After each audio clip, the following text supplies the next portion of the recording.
16 तारीख को सुबह माननीय राहुल गांधी जी को एक नोटिस दिया गया। उस नोटिस में करीब करीब 2 पन्नों जितने लंबे प्रश्न थे। वो प्रश्न कई ऐसे मुद्दे उठा रहे थे कि भारत जोड़ो यात्रा में जो कि लाखों लोग मिले राहुल गांधी जी से, उनके विषय में कुछ विक्टिम्स के बारे में, उनके नाम, उनकी जगह, क्या वारदात थी, इत्यादि इत्यादि। उस पर मैं अभी आऊंगा। लेकिन ये हुआ 16 को। दिल्ली पुलिस ने आके ये नोटिस दिया उनको कि हम आपसे चाहते हैं इन प्रश्नों का उत्तर। ये प्रश्न थे राहुल जी के उस वक्तव्य के विषय में जहां उन्होंने कहा था कि कई महिलाएं जो मिलती हैं वो डोमेस्टिक वायलेंस की बात करती हैं, बलात्कार की बात करती हैं और परिवार में उत्पीड़न की बात करती हैं। और इसके विषय में इस क्वेश्चनर ने उनके नाम, उनकी रहने की जगह, क्या हुआ क्या नहीं हुआ, ये सब पूछा गया है दिल्ली पुलिस द्वारा। आज फिर 19 तारीख को सुबह वही दिल्ली पुलिस के दस्ते और उनके साथ कुछ और लोग आए वही प्रश्न वापस पूछने के लिए, एक नया नोटिस लेके। बाकी चीजें हम बाद में लिखित रूप से देंगे दिल्ली पुलिस से, लेकिन हमने उनको आज कहा, हम लोग सब वहां प्रस्तुत थे और मैं आपके साथ शेयर करना चाहता हूं। ये एक बहुत ही विचित्र पहलू है, एक नया आयाम बनाया गया है उत्पीड़न का, प्रतिशोध की राजनीति का, धमकाने और धमकी की राजनीति का। मैं ये क्यों कह रहा हूं? मैं इसलिए कह रहा हूं कि इसका प्रथम बिंदु है कि एक 4000 किलोमीटर की यात्रा, 12 प्रदेशों, 2 यूनियन टेरिटरीज, जिसके दौरान श्री राहुल गांधी लाखों करोड़ों लोगों से मिले, 140 दिन तक चली। उसके विषय में 2 दिन में, 3 दिन में 2 बार आना और प्रश्न पूछना कि वो कौन महिलाएं थी, कब हुआ, कैसे हुआ उनके साथ, आपने ये किया वो किया, उसके विषय में कंप्लेंट कहां की, कब की, इत्यादि इत्यादि। हमको सबको लगा और हमने पुलिस दस्ते से भी कहा कि जरा बताएंगे कृपा कि आपने कितनी ऐसी राजनीतिक अभियानों के विषय में ऐसे प्रश्न पूछे हैं, सत्तारूढ़ पार्टी से विशेष रूप से या किसी और अभियान और यात्रा के विषय में। ये अगर राजनीतिक प्रतिशोध नहीं है, उत्पीड़न नहीं है, धमकी की राजनीति नहीं है, तो क्या है? दूसरा, जैसा आप जानते हैं कि जब लीडर एक राजनीतिक अभियान करते हैं तो हर पक्ष के लाखों लोग उनके सामने आते हैं। कई की अलग अलग कंप्लेंट्स होती हैं, कई के अलग अलग दस्तावेज होते हैं, कई के अलग अलग भावनाएं होती हैं। उन सबको सुनना पड़ता है और जहां संभव होता है वहां पर जो लोग चल रहे होते हैं साथ, उनको कहा जाता है कि आप ध्यान दें इसमें। कोई भी लीडर हर इंडिविजुअल कंप्लेंट के विषय में यात्रा रोककर कोई एक्शन नहीं लेता है, न लेना संभव है, न ये किसी के दिमाग में भी आता है। और न आज तक मैं समझता हूं 70 वर्ष 75 वर्ष में भारतवर्ष में इस प्रकार के बेहुदे प्रश्न किसी सरकार या किसी पुलिस फोर्स ने पूछे हैं किसी अभियान, किसी लीडर से। तीसरा पहलू जिस वक्तव्य का संज्ञान लिया गया है इस क्वेश्चनर में, वो 30 जनवरी के श्रीनगर के वक्तव्य के बारे में कहा गया है। तो 30 जनवरी के श्रीनगर के वक्तव्य के बारे में दिल्ली पुलिस अभी लगता है जगी है 45 दिन बाद। और 45 दिन सुप्त होने के बाद और इतने दूरी के बाद, जगने के बाद, दिन 2 बार 3 दिन के अंदर पहुंच गई है। अब बहुत ज्यादा जल्दी है उनको। 45 दिन तक कोई प्रश्न नहीं, कुछ नहीं। ये तो आप ही निर्णय ले सकते हैं कि ये अचानक इतनी ज्यादा अलर्टनेस और गति और दिशा कैसे मिल गई दिल्ली पुलिस को। क्या वो राहुल गांधी जी के प्रश्नों से जो पार्लियामेंट में वो करते हैं, उनके संबोधनों से, उनके भाषणों से, या जो आजकल एक विशेष फोकस राहुल गांधी जी के ऊपर है सरकार का, उस कारण से, जो वो डिफिकल्ट अनकंफर्टेबल प्रश्न पूछते हैं, उस कारण से ये अचानक दिल्ली पुलिस पहुंच गई है 45 दिन बाद। और हम इसकी भर्त्सना करते हैं। हम निश्चित रूप से जितने भी तथ्य हैं, जितने भी डिटेल्स हैं, उनको जोड़कर एक विस्तृत जवाब देंगे। लेकिन आज हम आपके समक्ष इसलिए आए हैं कि हम इस चीज की भर्त्सना करते हैं कि राजनीति को किस स्तर पे आपने गिराया है, किस प्रकार से आप हैरेसमेंट पे लगे हैं और किस प्रकार से आपने किसी सीमा को नहीं छोड़ा है। ये पूरा देश देख रहा है। राहुल गांधी जी के जो वक्तव्य पार्लियामेंट के अंदर हैं या बाहर हैं, उनका आप एक प्रकार से प्रमाणित कर रहे हैं। असहिष्णुता की चरम सीमा हो गई है, उत्पीड़न और धमकी और प्रतिशोध की भी। तो हम बाकी रिप्लाई अपने विस्तृत रिप्लाई में देंगे, जो आपके साथ बाद में शेयर होगा। Friends, I want to very briefly tell you that of course a lot of strange things happen day in and day out with this government, but this is one of the most bizarre things which we have seen in the last few days and today morning. On 16th morning, Shri Rahul Gandhi was served with a notice by Delhi police, and I forgot to mention in Hindi, which I am saying now, that all of this relates to a speech in Jammu and Kashmir and mostly probably events outside of Delhi, in respect to which Delhi police has suddenly assumed jurisdiction. The Delhi police notice of 16th of March asked a 2-page long list of questions from Shri Rahul Gandhi about his comments on 30th January in Jammu and Kashmir, about women along the march who had come and complained to him about domestic violence, about molestation, about harassment at different parts and different times.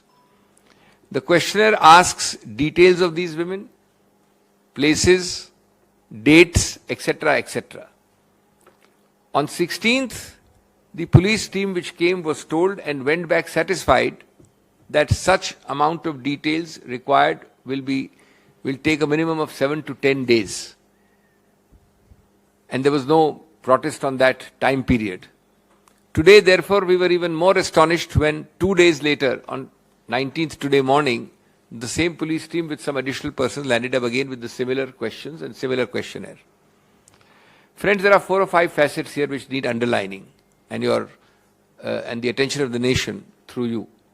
Firstly, for a 4,000-kilometer, 12-state, 2-union territory, approximately 140-day yatra, a political campaign, where Shri Rahul Gandhi interacted with lakhs and crores of people of diverse nature, lakhs and lakhs of people.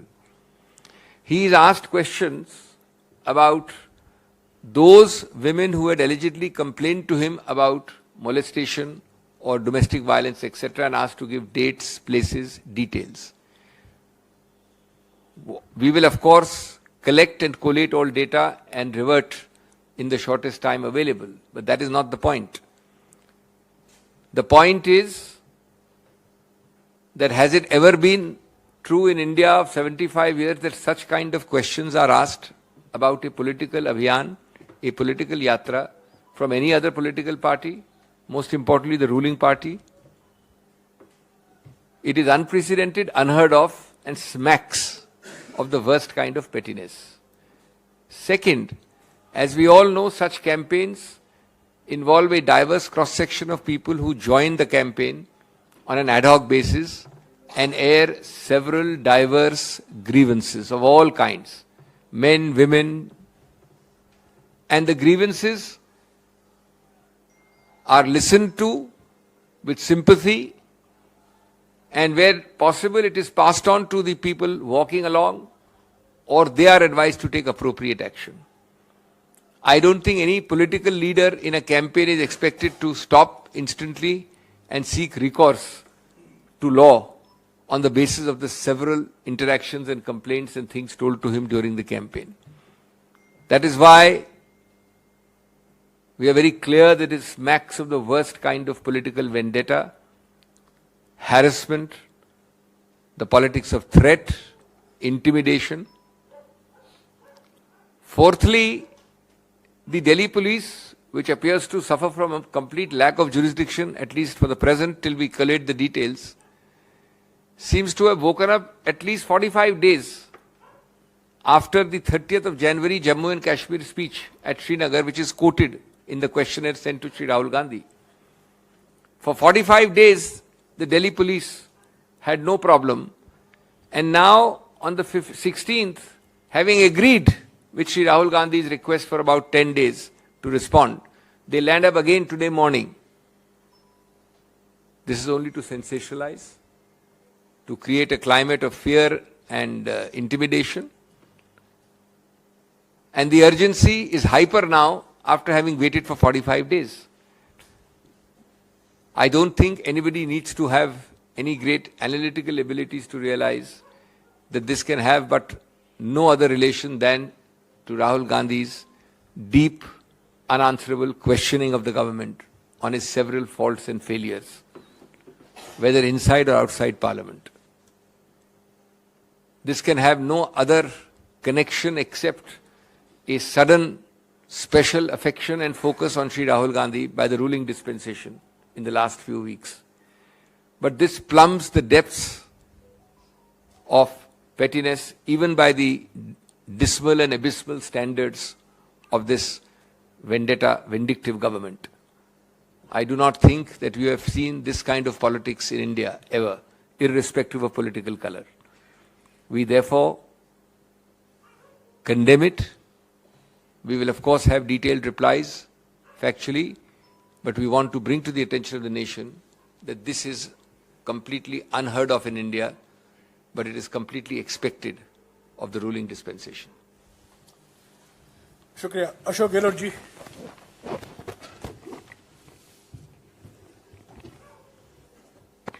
अभी अभिषेक मनु सिंह जी ने सब बात आपको विस्तार से बताई। मैं सुबह बात दे चुका हूँ।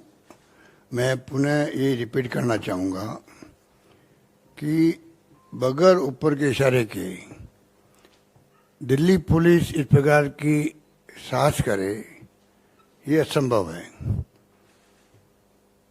आप कोई किसी ने कंप्लेंट की नहीं है, अखबारों में क्या न्यूज आई है, क्या राहुल गांधी जी ने यात्रा के दौरान में अपनी बात बोली है, उसको लेके कोई केस बने इस प्रकार से, ये अभी सिंघवी साहब ठीक कह रहे थे, 75 साल की हिस्ट्री में पहली बार हो रहा होगा कि आप इस आधार पर केस दर्ज करके आप पूछताछ शुरू कर दे राष्ट्रीय नेता से। मैं किसी गौर निंदा करता हूं और मैं इतना कह सकता हूं कि इंदिरा जी के वक्त में भी जब जनता पार्टी के शासन आ गया था तो इसी प्रकार की हरकतों में उतर गए थे लोग उस वक्त में, और जनता ने जवाब दिया करारा, और 80 के अंदर भारी बहुमत से इंदिरा गांधी जीती थी चुनाव। आज का जो घटनाक्रम है ये कल्पना के बाहर है कि आप किस प्रकार से बिना कोई कारण के 3 दिन के अंदर अंदर वापस जाके पूछताछ करो, जबकि राहुल जी कह चुके थे कि 8-10 दिन के अंदर मैं जवाब ही दे दूंगा। उसके बाद में क्या जरूरत पड़ गई, आज अचानक ही वहां पर सभी अधिकारी पुलिस के आ गए। हिटलर जो था वो पहले बहुत लोकप्रिय हुआ था, उसके बाद में वहां की जर्मनी की स्थिति बनी है। इस देश में लोकतंत्र खतरे में है। अगर मैं अभी बोल रहा हूं तो पूरी दुनिया सुन सकती है, इंटरनेट का जमाना है। राहुल गांधी वही बोले जो लंदन में जो यहाँ बोले थे, यहाँ बोलते थे या बोले हैं, बोलेंगे। हम छोड़ने वाले नहीं इनको, इनकी हरकतों को छोड़ने वाले नहीं है, ये तानाशाही प्रवृत्ति को छोड़ने वाले नहीं है, जनता के बीच में जाएंगे। आज जो unfortunately ED, CBI, income tax का जो तांडव मचा रखा इन लोगों ने, जुडिशल दबाव के अंदर है, चाहे सीबीआई कुछ भी कह दे, दबाव में हाई कोर्ट के अंदर भी है और ऊपर भी है, नीचे भी है, दुनिया जानती है। इलेक्शन कमीशन ऑफ इंडिया दबाव के अंदर काम कर रहा है। तो फिर लोकतंत्र कहाँ रहा और कैसे रहेगा? अगर ये बात कोई बोलता है तो उनको तकलीफ क्यों होती है? कितने पत्रकार, लेखक, साहित्यकार जेलों में बंद रहे हैं या जेलों में बंद हैं, कोई सोच सकता है? पूरा देश भयभीत है, तनाव में है। और राहुल गांधी जी के मुद्दे थे, महंगाई का मुद्दा था, बेरोजगारी का था, नॉन वायलेंस का था, प्यार मोहब्बत से रहो आपस के अंदर, क्या बुरी बात कही। और गरीब अमीर के बीच खाई बढ़ती जा रही है। चारों मुद्दों को जनता ने एक्सेप्ट किया कि ये मुद्दे बहुत भयंकर है, हिंदू मुस्लिम के नाम पे राजनीति ये कर रहे हैं, कब तक करते जाएंगे। अल्टीमेटली जनता समझ जाएगी कि इनकी कथनी में करनी में अंतर है, झूठे वादे करके सत्ता में आ गए हैं। पर जिस प्रकार से हालात देश में बने हैं वो चिंता पैदा कर रहे हैं देशवासियों के दिलो दिमाग के अंदर। हालात बड़े गंभीर बनते जा रहे हैं और इसलिए इस प्रकार की हरकत भी पहुंच गई आज दिल्ली पुलिस द्वारा। मैं नहीं मानता कि दिल्ली पुलिस खुद आगे बढ़ के पहल कर सकती है, कोई कारण ही नहीं लगता है। हम लोग यात्रा करते हैं, मैं मुख्यमंत्री हूं, अगर मैं 100 किलोमीटर यात्रा करूंगा, यात्रा में मुझे फरियादी रास्ते मिलेंगे, कोई किसी का काम होगा, अन्याय हो गया, अत्याचार हो गया, उत्पीड़न हो गया, मेरा काम नहीं होगा, छुआछूत मेरे साथ बरती गई, रेप की कोशिश की गई, मैं कुछ भी कह सकता हूं। पब्लिक इंटरेस्ट में मुझे बताना पड़ेगा कि आज माहौल क्या है। अगर राहुल गांधी जी देश के हालात बताते हैं 3500 किलोमीटर यात्रा करके कि पूरे देश में रास्ते मुझे क्या फीडबैक मिला, उसको लेके आप केस दर्ज कर रहे हो। 3500 किलोमीटर यात्रा, 3-4 महीने यात्रा चली, और भी कई किस्से कहानी बताए होंगे, उसके आधार पर केस दर्ज हो जाएगा। हिंदुस्तान के इतिहास में पहला केस दर्ज हो रहा था। और मैं समझता हूं अब भी मीडिया नहीं चेता, दबाव में काम किया। जिस प्रकार हालात हैं मीडिया में, गोदी मीडिया ऐसे ही निकल आया है। जिस प्रकार के हालात हैं, जो मालिक लोग हैं मीडिया के, आप कितनी मेहनत कर लीजिए, उनकी मजबूरी है। ईडी कब पहुंच जाए उनके यहां, कब सीबीआई पहुंच जाए, कब इनकम टैक्स पहुंच जाए, वो भी तो उनको तो अपना मीडिया चलाना है। हालात ऐसे बन चुके हैं, गौर करना चाहिए उन सबको। अब भी अगर चेता नहीं, पत्रकार, मीडिया वाले, साहित्यकार, वो इतने लिखते लिखते थक रहे हैं। मैंने महसूस किया, मैं सुनता रहता हूं ऑनलाइन प्लेटफॉर्म को, जो राइटिंग आर्टिकल लिखते मैं उनको देखता रहता हूं। मुझे लगता है धीरे धीरे वो थकने लगे हैं। ये हालात पैदा हो गए देश के अंदर। इसलिए मैं कहना चाहूंगा कि आप इन घटनाओं को, ये कोई मामूली घटना नहीं है। पुलिस किसी के घर में घुस गई, राहुल जी के यहाँ चली गई, ये तो एक बात हुई, क्यों चली गई। अगर आम आदमी भी है कोई, राहुल गांधी तो बहुत बड़े नेता हैं, आम आदमी भी है, क्या उसके घर में इस पर घुस सकती है। 0 एफआईआर किसने करवाई दर्ज। अगर किसी ने केस बताया हो, आपके यहाँ लागू नहीं होता, दिल्ली के अंदर, राजस्थान में लागू हो रहा है, मध्य प्रदेश में हो रहा है, यूपी में हो रहा, मान लीजिए, और ये कायदा होता है 0 एफआईआर दर्ज करके आप भेज दीजिए। पर कोई दर्ज तो करवाए केस को, दर्ज किसी ने नहीं करवाया है। और आपने सोशल मीडिया में देख करके आपने केस दर्ज कर दिया। कोई फरियादी गया क्या उनके पास में। तो आप सोच सकते हैं कि किस दिशा में मुल्क जा रहा है, कोई नहीं जानता। किस दिशा में जाएगा, अमित शाह जी और नरेंद्र मोदी जी रहते हुए कोई नहीं जानता। ये हालात हैं और मैं समझता हूं कि डेमोक्रेसी के लिए बहुत बड़े खतरे की बात है। इसलिए मुझे कोई लंबी बात नहीं कहना है। आज की घटना से पूरा देश विचलित हुआ और देशवासियों में एक मैसेज गया है कि ये किस दिशा में मुल्क जा रहा है। इस पे मैं समझता हूं हम सबको चिंता होनी चाहिए। मुझे यही कहना था। धन्यवाद।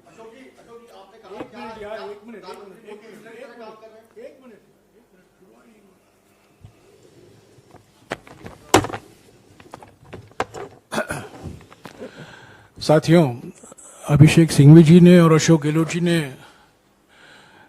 आपको विस्तार से कहा है कि ये जो मिसाल है, जो घटना है, मोदी सरकार की प्रतिशोध, धमकी और डराने की जो राजनीति है, उसका एक मिसाल है। मैं एक बात इससे जोड़ना चाहता हूं कि ये जानबूझकर किया जा रहा है ताकि जनता का ध्यान, देश का ध्यान, पार्लियामेंट का ध्यान अडानी घोटाले से और कहीं ले जाया।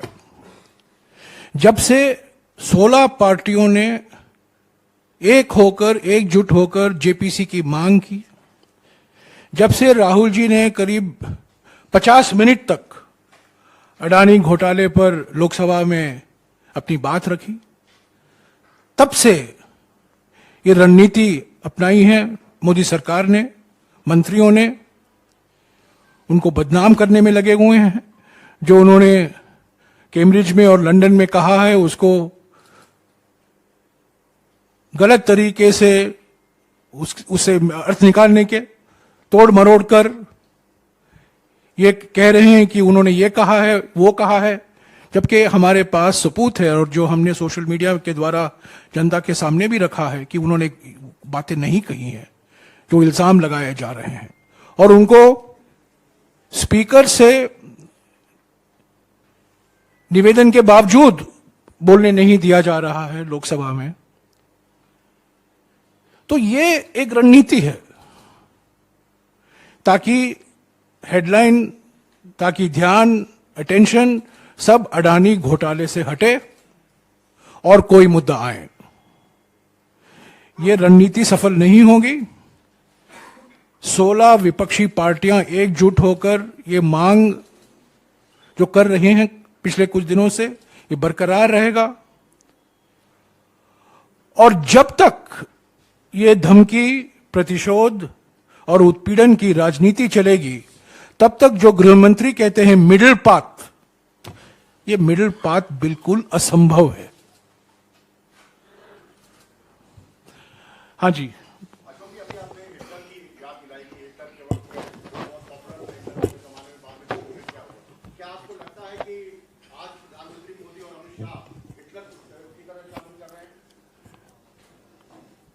जो हालात बने हैं 9 साल के अंदर, जिस रूप में कानून का राज लगता आपको, जिस प्रकार से घुस जाते हैं ईडी वाले घरों के अंदर, इनकम टैक्स वाले पड़े रहते हैं वहीं पर, निकलते नहीं हैं। वो के ऊपर से आदेश आएगा तब निकलेंगे हम तो। सीबीआई वाले घुस जाते हैं घरों के अंदर, वो कह रहा तमाशा। और एक नया मॉडल शुरू कर दिया अमित शाह जी ने सरकार गिराने का। कर्नाटका, महाराष्ट्र, मध्य प्रदेश, नया मॉडल इन लोगों का। हॉर्स ट्रेडिंग करके सरकारों को गिराओ, ये लोकतंत्र है यहाँ पर। ये तो ठीक है, सरकार बढ़ गई राजस्थान की, कमी नहीं रखी इन लोगों ने गिराने के लिए राजस्थान सरकार को भी। इसलिए आज हालात बहुत गंभीर है, सोचना पड़ेगा सबको, और सोचने का समय आ गया है।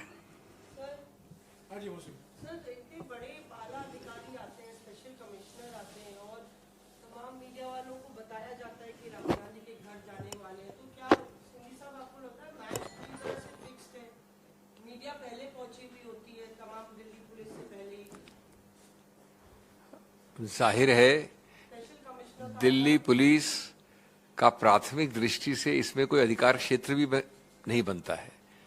दिल्ली पुलिस 2 दिन पहले आके ये मान के गई कि 10 दिन बाद आएंगे या 8 दिन बाद देखेंगे। अब आपने बाकी जो उदाहरण दिए उन सबके साथ दूसरी बार 3 दिन में पहुंच गई है। उनको मालूम है कि ऐसी यात्रा के विषय में ऐसे प्रश्न नहीं पूछ सकते, और अगर पूछें तो पर्याप्त समय देना पड़ेगा। उनको ये भी पूरी तरह से मालूम है कि जो उन्होंने खुद लिखा है वो 45 दिन पहले की घटना है। तो मैं समझता हूं कि इसमें प्रतिशोध के अलावा कोई कारण हो ही नहीं सकता, और ऊपर से इंस्ट्रक्शंस आए हैं।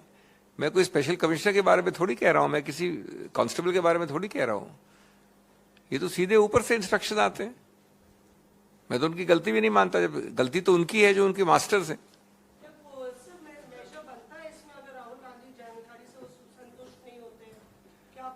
देखिए, उनको किसी चीज के संतुष्ट होना न होना ये कसौटी ही गलत है। उनको जो करना है वो करेंगे, वो पूर्व निर्धारित है।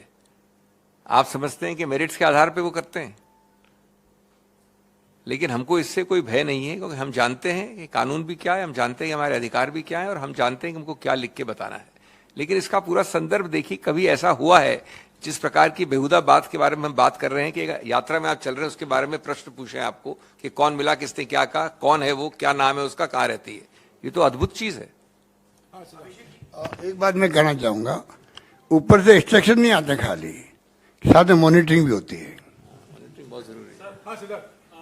जब आप कह रहे हैं कि एक राजनीतिक लड़ाई है और आप उस दौर से निकल कर आए जब आपने इंदिरा गांधी का जमाना भी देखा, आप उसका जिक्र कर रहे हैं, तो आप इस राजनीतिक लड़ाई को कैसे लड़ेगी कांग्रेस पार्टी?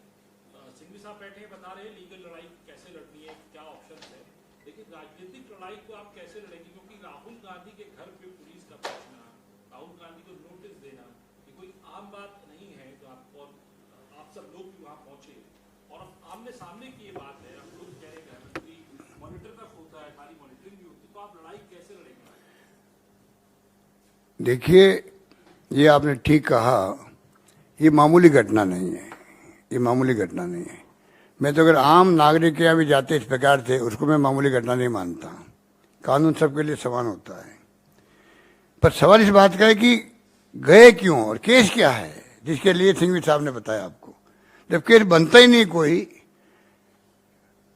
कोई स्टेटमेंट देते हैं, मान लो पॉलिटिकल मंत्री देता है, मेंबर पार्लियामेंट देता है, एमएलए देते हैं, भाई कि ये हालात है। विपक्ष के राज्यों में रहते हम क्या बोलते हैं, ये तो बोलते हैं। अगर एमएलए एमपी दूसरे राज्यों में जाएंगे जहां के एमपी नहीं है, वो अपनी पार्टी के आदेश पर वो जाके अगर राहुल गांधी की तरह बताएंगे कि राजस्थान में देखिए ये मैंने सुना, ये सुना, ये सुना, क्या राजस्थान की पुलिस उनके ऊपर केस दर्ज कर देगी? कोई जवाब है इनके पास में? ये जो परंपराएं डाल रहे हैं, इसके आधार पर मान लो कोई केंद्रीय मंत्री राजस्थान में दौरे में आया और वो दौरे उसने किए और दौरे करके बताया था, देखो मैंने सुना, तो वहां तो रेप के कोई परवाह नहीं करी सरकार ने, छुआछूत हुआ तो परवाह नहीं करी, बच्ची के साथ रेप हो गया तो गैंग रेप हो गया, कोई नहीं किया। तो क्या हमारी सरकार उस केंद्रीय मंत्री को नोटिस देगी, केस दर्ज करेगी दिल्ली की तरह? बताइए वो कौन लेडी आपको मिली, कहाँ मिली थी, कितने बजे मिली थी, क्या नाम था उसका? ये परंपराएं डाल रहे हैं, ये इसमें खुद में फंसेंगे लोग। अभिषेक जी, आप एक सीनियर वकील भी हैं, लीगल पॉइंट पे आपसे रोशनी चाहेंगे। अगर कोई विक्टिम किसी पॉलिटिकल रिलेशन से मिलकर शिकायत करती है, जैसा कि इस मामले में हुआ है, तो क्या उसकी आइडेंटिटी खोलने के लिए क्या वो पॉलिटिकल रिलेशन बातें हैं? देखिए, पहला लीगल एक संदर्भ में होता है। इस प्रश्न का उत्तर मैंने अभी दिया और इसके तुरंत बाद अशोक जी ने दिया। संदर्भ क्या है? संदर्भ है एक पॉलिटिकल राजनीतिक अभियान। संदर्भ ये नहीं है कि आप एक तहकीकात वाले अफसर हैं या आप घर में बैठे हैं और घर में आपके आके किसी ने खुलासा किया कि ए को रेप बी ने किया है और इस तारीख को हुआ और आप उसका संज्ञान लेते हैं और चुप बैठ जाते हैं। एक यात्रा में आरोपित, अब सच्चाई क्या है अभी तो सिर्फ एक क्वेश्चनर आया है, लेकिन पुलिस का ये कहना है कि जिसने आके आपको क्या पूछा, क्या बताया, कौन है, ये यात्रा के संदर्भ में तो कभी कोई कानून, कोई भी नहीं कोई कानून कह सकता कि कोई यात्रा कर रहा है व्यक्ति तो वो कोई गलत काम या गैर कानूनी काम कर रहा है, अगर वो यात्रा तुरंत रोक कर सबसे निकटतम पुलिस स्टेशन में जाके दर्ज नहीं करवाए एफआईआर। ये कभी सुना आपने? ये तो आपका कॉमन सेंस ही बताता है आपको। और दूसरा, ये तो सिर्फ बहाने निकाले जा रहे हैं हैरेसमेंट के, प्रतिशोध के, उत्पीड़न के, और तीसरा उसके लिए समय नहीं दिया जा रहा है। ये दूसरे बार 3 दिन में आना, जैसा उन्होंने कहा कैमराज और कमिश्नर और ये और वो, ये सब सिर्फ एक माहौल बनाने के लिए, हैरेसमेंट, धमकी, भय इत्यादि। तो संदर्भ देखना जरूरी है, कानूनी सिर्फ नहीं होता, संदर्भ में होता है वो।